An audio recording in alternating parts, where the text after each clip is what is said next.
Hello बच्चों, आज का हमारा टॉपिक है विशेषण। विशेषण के पहली वीडियो में हमने विशेषण के भेद पढ़े थे कि विशेषण के कितने भेद होते हैं। इसी में से हमारा पहला विशेषण का जो भेद है वो है गुणवाचक विशेषण। गुणवाचक विशेषण की डेफिनेशन है कि ऐसे शब्द जो संज्ञा या सर्वनाम के गुण, दोष, रंग, रूप, आकार, दशा, अवस्था इनका बोध कराते हैं वो गुणवाचक विशेषण कहते हैं। उदाहरण के लिए इस आम का रंग पीला है। ये देखिए एक आम है, इसका रंग कैसा है? पीला है। यह आम पक गया है। ये कैसा हो गया है? पक गया है। इसकी क्या विशेषता है? पकना। शरारती बंदर उछल कूद कर रहा है। ये एक बंदर है, ये उछल कूद कर रहा है, तो इसकी क्या विशेषता है कि ये शरारती है। यहाँ रंग बिरंगे फूल खिले हैं। तो ये देखिए रंग बिरंगे फूल खिले हैं, तो फूलों की क्या विशेषता है कि रंग बिरंगे हैं वो। मेरा कोट काला है। किस कलर का है? क्या विशेषता है कोट की? किस रंग का है? वो काले रंग का है। तो ये गुणवाचक विशेषण के एग्जाम्पल्स हैं। अगला है हमारा संख्यावाचक विशेषण। अब संख्यावाचक विशेषण क्या है कि इसमें क्या है, ये संज्ञा सर्वनाम की निश्चित संख्या का बोध कराते हैं, है ना, संख्या का बोध कराते हैं। तो इसके दो भेद हैं, निश्चित संख्यावाचक और अनिश्चित संख्यावाचक। अब यहाँ उदाहरण देखिए, सुमित के पास एक पेन है।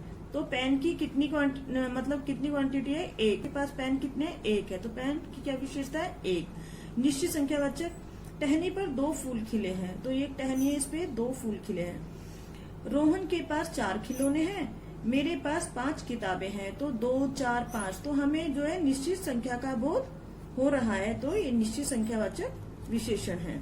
अनिश्चित संख्यावाचक विशेषण। अनिश्चित संख्यावाचक विशेषण वो होता है जिसमें हमें जो है संज्ञा सर्वनाम की निश्चित संख्या का बोध नहीं होता है। जैसे कुछ, बहुत से, इस तरीके से हमें उन चीजों का पता चलता है। जैसे पेड़ पर बहुत से आम लगे हैं। अब कितने आम लगे हैं हमें निश्चित संख्या इनकी नहीं पता है, तो ये क्या है? अनिश्चित संख्यावाचक है, बहुत से लगे हुए हैं। अध्यापिका के साथ कुछ बच्चे खेल रहे हैं। यहाँ देखिए ये अध्यापिका है, इनके साथ कुछ बच्चे खेल रहे हैं। मेरे पास कुछ खिलौने हैं। तो इस बच्चे के पास कुछ खिलौने हैं। कितने खिलौने ये नहीं पता है ना, तो अनिश्चित संख्यावाचक विशेषण है। मेज पर बहुत सी किताबें रखी हैं। अब एक मेज है, उसपे बहुत सारी किताबें रखी हैं, हमें नहीं पता है उसपे कितनी किताबें रखी हैं। एक निश्चित संख्या का बोध नहीं हो रहा है, तो ये अनिश्चित संख्यावाचक विशेषण है।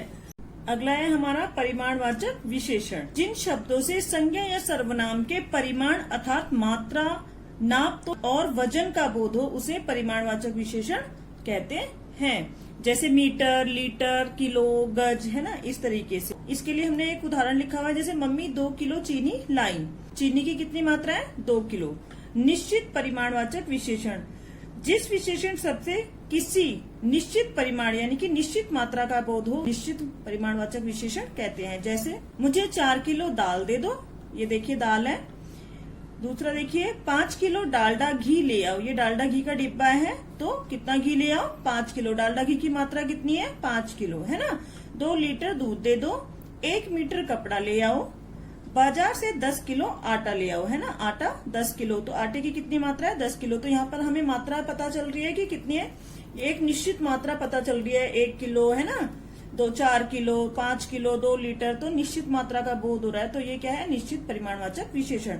अब देखिए निश्चित परिमाणवाचक विशेषण, ये क्या होता है कि जिस विशेषण शब्द से किसी निश्चित परिमाण का बोध ना हो उसे अनिश्चित परिमाणवाचक विशेषण कहते हैं। जैसे दाल में पानी कम है। अब कितना कम है हमें नहीं पता है, तो बस दाल में पानी कम है, एक निश्चित मात्रा नहीं पता चल रही है हमें। वह बाजार से थोड़ा आटा लाया। अब कितना लाया है? थोड़ा लाया है ना, एक निश्चित मात्रा का बोध नहीं हो रहा है। इस डिब्बे में थोड़ी चीनी है। तो बच्चों आपको ये समझ में आ गया होगा। सार्वनामिक विशेषण। सार्वनामिक विशेषण में क्या होता है? वे सर्वनाम शब्द जो संज्ञा से पहले आकर उसकी विशेषता बताते हैं उन्हें सार्वनामिक विशेषण कहते हैं। अब जैसे यहाँ पे मैंने कुछ उदाहरण लिखे हैं, तो ये देखिए ये फूल सुगंधित है। ये जो जितने भी फूल है ये कैसे सुगंधित हैं। तो फूल जो है इससे पहले आके ये शब्द लग गया, तो ये सार्वनामिक विशेषण हो गया। जैसे घर है, घर से पहले वह लग गया। वह घर बहुत सुंदर है। ये देखिए ये जो घर है ये कहता है बहुत सुंदर है, तो संज्ञा से पहले आकर सर्वनाम लगाया, तो ये सार्वनामिक विशेषण है। ये लड़कियां बहुत ईमानदार हैं। अभी जो लड़कियां खड़ी है ये कैसी है? ये ईमानदार हैं। ये लड़कियां है, तो लड़कियों से संज्ञा शब्द है, संज्ञा से पहले हमारा क्या है? सर्वनाम लगाए तो सार्वनामिक विशेषण। वह लड़का पढ़ रहा है। अब ये लड़का है, लड़की से पहले सर्वनाम आया तो सार्वनामिक विशेषण। आपको अब समझ में आ गया होगा सार्वनामिक विशेषण क्या होता है। प्रविशेषण किसे कहते हैं? तो विशेषण की भी विशेषता बताते हैं, उन्हें हम प्रविशेषण कहते हैं। अब कैसे प्रविशेषण होता है? मैंने एक उदाहरण लिया, जैसे मोहन अत्यधिक बुद्धिमान है। ये जो लड़का है मोहन, ये बहुत बुद्धिमान है।